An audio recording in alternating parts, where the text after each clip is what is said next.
I is recognized for 2 minutes. Thank you, Mr. Chairman. I thank the gentlelady for yielding, and I come to the floor and I rise in opposition to this bill, and I do so for a number of reasons. But the reason I take this opportunity to express is that the long-standing policy that blocked the compulsion that was delivered to American taxpayers to fund abortions through the District of Columbia has been dropped from this bill, and it was refused to be allowed as an amendment here to the floor, so the constituents of America will not know how their member would vote and where their member stands on compelling the public funds to be used for abortions in the District of Columbia. We've gone through this debate here before. This debate has gone on back and forth, but it was established back in the early 90s.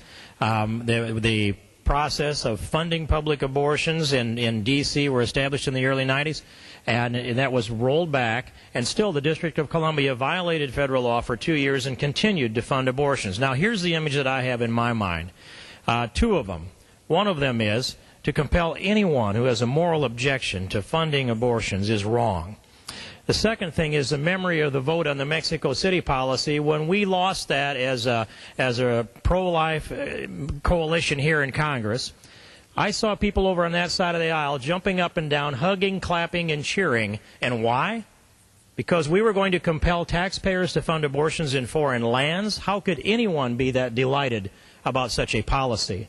But I think it was because those who were cheering and clapping and hugging believed they had landed a blow against the convictions of the people whom they could just consider to be wearing a different jersey on the other side of the aisle. It is bigger than this. It's deeper than this. This is life. This is unborn, innocent human life that doesn't have a voice here on this floor. Then if we could hear their scream for mercy, we would at least hear the T-Hart Amendment and have a real debate here on the floor, as we would have had in any of the 2 previous centuries this United States Congress has operated under open rules. I oppose the bill, and I advocate for open rules, and I yield back to the chairman. The gentleman